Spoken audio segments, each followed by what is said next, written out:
Nasa taas na naman tayo ng bundok. Nakakapagod. Mula kanina ang umaga, umalis tayo sa bahay ng alas 9.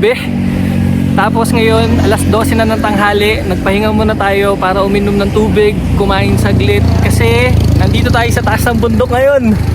Nakikita nyo? Tapos, nasa tabing kalsada tayo. Siyempre, kasama natin ang ating travel buddy, si Alon. Hi!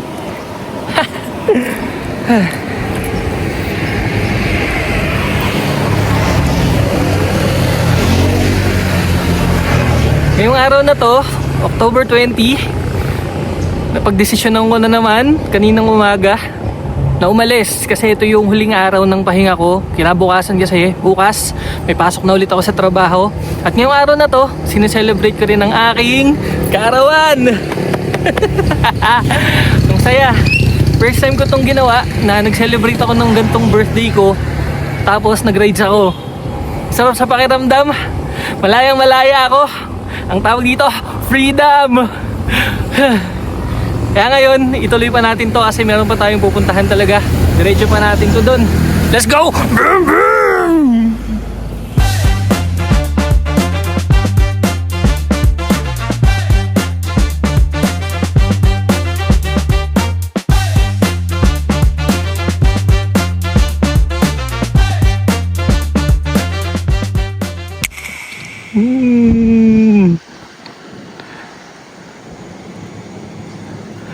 Lalim mo. Taas ang mga bundok.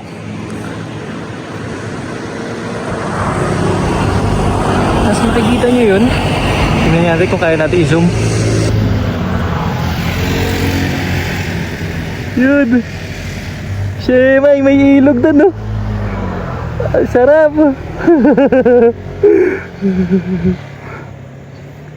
Ayo, amazing.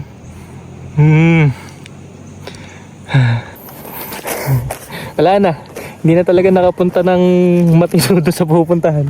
Kasi yung dinadaanan natin, grabe, ang gaganda. Sobrang nabubusog yung mataw sa view. Grabe, oh. Ay, ang ganda. Papasilip ko lang to kasi na-amaze ako eh. Meron palang ganito dito, tingnan nyo. Yun, oh. May mga windmill, panis. Amazing.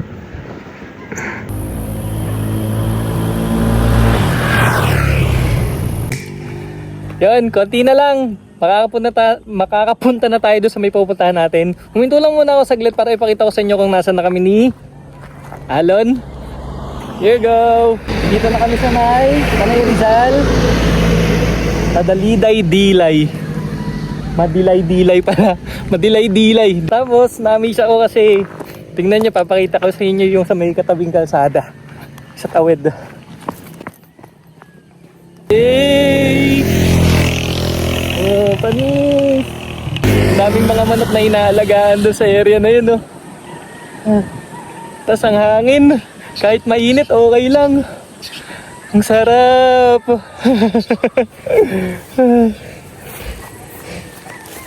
Let's go! Tuloy na tayo doon. Hey, Alon! Taas pa rin natin.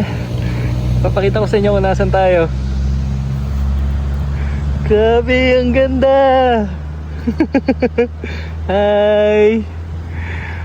Dito tayo ngayon, yung sa tinatawag nilang lihim na lagusan.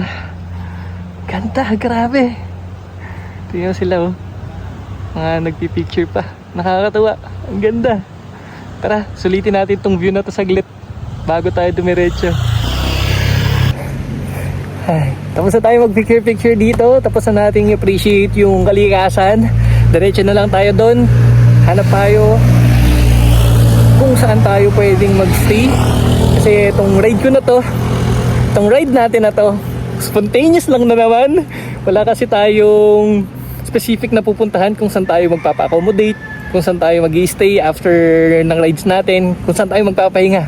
Kaya tara, samahan niyo pa rin ako. Let's go!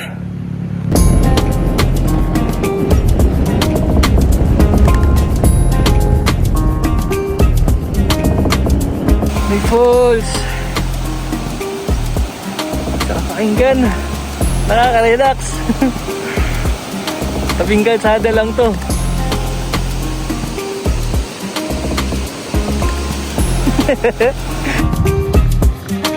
Yan. Kita nyo? Nandun na tayo sa may Infanta.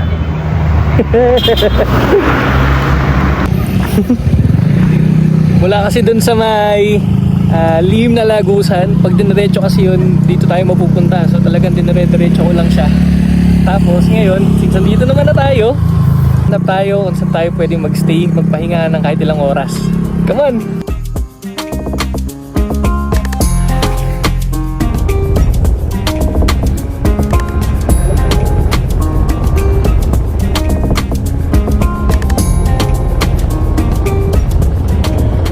Dito na ako sa dulo ng ano.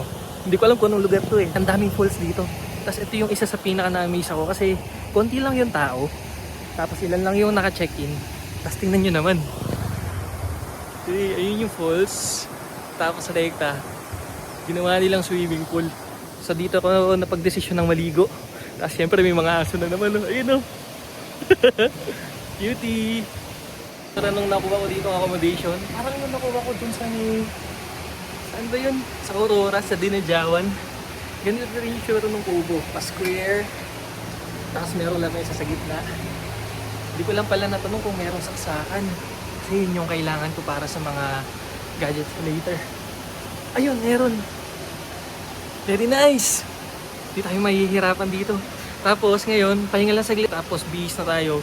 Then tambog na. Kasi ang sarap maligo dito panigurado. Come on! Bali, nakakain na ako. Nakapagpahinga na ako ng konti. So ngayon, nandito ako sa may falls kasi meron ako ipapakita sa inyo. Diba nung nakaraan, meron akong in-order. Dumating na siya kahapon. Tapos, di ko muna siya binuksan. Ang ginawa ko, dinala ko siya ngayon dito. So, ito na siya. So, samahan ninyo akong buksan tong parcel natin. Excited na excited ako. Sasoktin ko siya ngayon.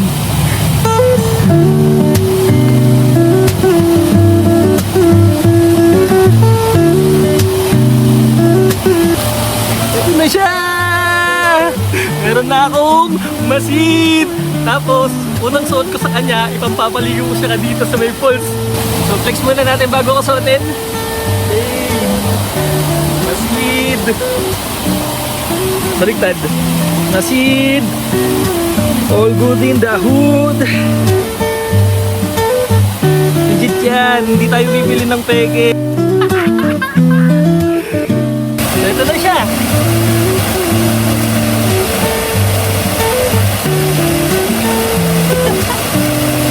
So ano, tara, ligo na tayo. Come on, baby!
Kakatalon, nakaka-relax, sobrang lamig ng tubig, tas ang sarap sa likod nung falls, ang sarap, nakaka-enjoy.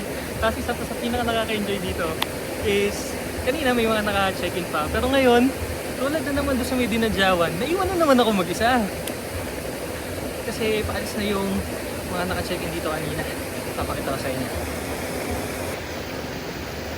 Yan, so papaalis na sila, nakikita nyo yung mga naka-adventure na motor. Tapos sa may kubo na sa pinakauna, yun na nandito, yan. Ando si Alon. Naku lang di siya Pinoy. Nakakatawa, ang bait nilang pamilya. So yun. So gusto ko sulitin. Ang saya ng puso ko na naman ngayon. Grabe. Hindi ko mapigilang parang pasalamat na naman sa lahat ng mga natatanggap ko ngayon. Sulit tong birthday ko na to. Napakasarap na tong i-celebrate. Isa to sa mga pinaka-memorable na karawan ko. Masaya siyang gawin. Tapos na receive ko pa yung pinakamagandang damit para sa akin. So ito yun. Nagkataon pa nga na 2 beses ako nakapag-check out na to. Dahil sa pagmamadali ko, nagpanik ako baka maunahan kasi ko ng ibang mga kamag-anak eh. So una, ang ginawa ko, nag-check out ako ng COD, yung cash on delivery. Para makasecure ng isa. Tapos, saka naging okay yung e-wallet ko. Nag-check out ulit ako ng isa. Yun, 2 to. Ito muna yung dumating kagad sa akin kahapon. Ang bilis. Ilang araw lang ako naghintay. Ito yung yung e-wallet. Tapos yung sa may COD, baka bukas pa dumating. Nakakatawa. Tumiming talaga sa birthday ko. So happy birthday, self. Good job. Tap ka sa back. Galing mo. Para mas ma-enjoy ko pa to, kakain ako nung isa sa pinaka-paborito kong pagkain. Kumbaga pagka gusto kong merong inunguya, ganun. Ito yung nagpapasaya sa akin. Dito sponsored Calbee Honey Water.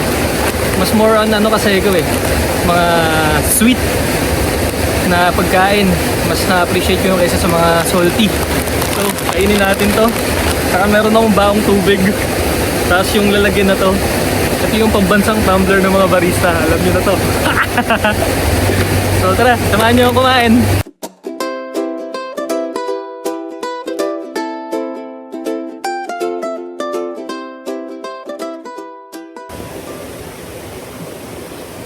Sobrang saya nung puso ko ngayon. Hindi ko akalain na mararanasan ko yung ganitong mga pagkakataon. Isa ako, dito ako sa bundok, naliligo, diretso sa falls yung tubig. Sarap sa pakiramdam. Kaya hindi ko papalampasin itong pagkakataon na to na magpasalamat. Kasi nakapunta ulit ako ng safe dito. Spontaneous na naman tong biyahe na to. Wala talaga sa plano na maliligo ako sa tubig. Talagang asin biyahe lang. Gusto ko lang talagang makatakas saglit sa realidad bago ko pumasok ulit bukas sa trabaho.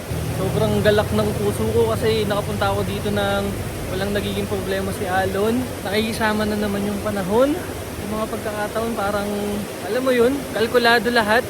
Salamat Panginoon kasi inayaan mo akong maranasan to.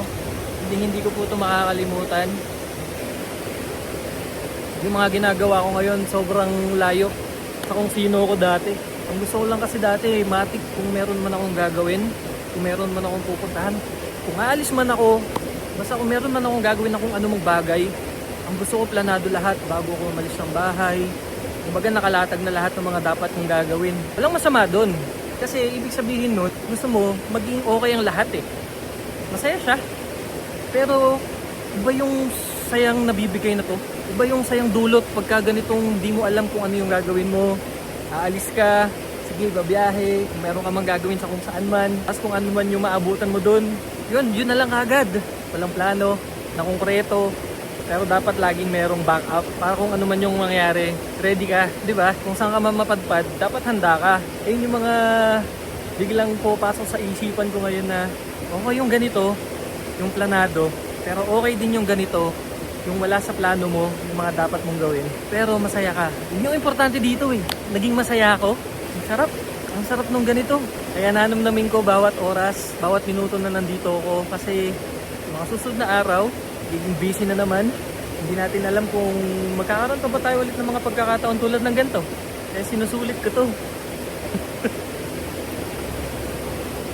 Masaya! Bukod kasi sa mga ganitong pagkakataon, naisip ko na meron pang isang dapat akong ikasaya. Ayun yung mga bagay na dating takot akong gawin, pero ngayon nagagawa ko na. Yung takot ko lang talaga, yung pumipigil sa akin para gawin yung mga bagay-bagay. Di ka uusad pag ganun eh, pag inuuna mo yung takot eh. Kaya dapat lagi mong isipin, di baling takot ka, gawin mo pa rin. Gawin mo siya nang may takot, okay lang. Kaysa naman hindi mo siya gagawin dahil takot ka lang, hindi ka uusad. Isa-isahin mo kung ano yung mga gusto mong gawin. Pero mas maganda yung hindi masyadong planado. Okay lang yun. Mag-isip ka kung gusto mong mag-rides. Mag-target lang ka ng mga lugar na mga gusto mong puntahan. Kahit na sabihin mo hindi ka sigurado kung kaya mo siya or hindi. Basta wag na wag mo lang kakalimutang magdasal bago ka umalis, bago ka magpiga ng motor. Unahin mo lagi yung kapakanan mo. Safety first. Alright! So ngayon, oras na para tayo ay umuwi kasi nakapagpahinga naman na tayo. Okay na yung 30 minutes lang dapat naligo pero inabot tayo ng 1 oras dito. Ang sarap kasi talaga. Pero hindi tayo pwede sobrang magtagal kasi aabutan tayo ng gabi na naman sa bundok. Mahirap na, hindi natin masyadong gamay yung lugar dito. And dapat unahin natin yung kaligtasan natin. Tsaka syempre, bago tayo umalis, matik yun, lahat ng mga pinagkalatan natin, sabi natin, huwag tayo mag-iiwan ng kung ano mang dumi, kung saan man tayo pupunta. Alright, so let's go. Bihis lang ako and sibat na. Sarap buhay niyo, beauty.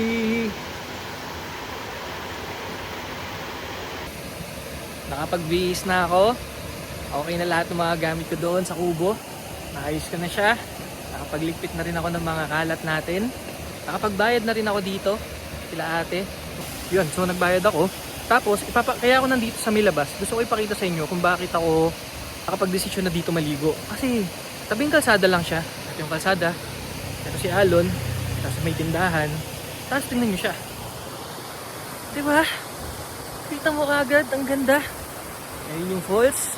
Tapos meron silang ginawa ditong paliguan. Tapos isa pa ulit, paliguan. Wala lang. Ang ganda lang. Takaw pansin talaga kasi siya. Tapos meron na namang sumusunod sa aking kaso. Yun o. Kaso hindi ko na siya masyadong binigyan pansin kasi nga baka magkaroon ako ng separation anxiety na naman tulad nung kay Basti. Pero yun, so tara, pack up na tayo guys. Saya ko.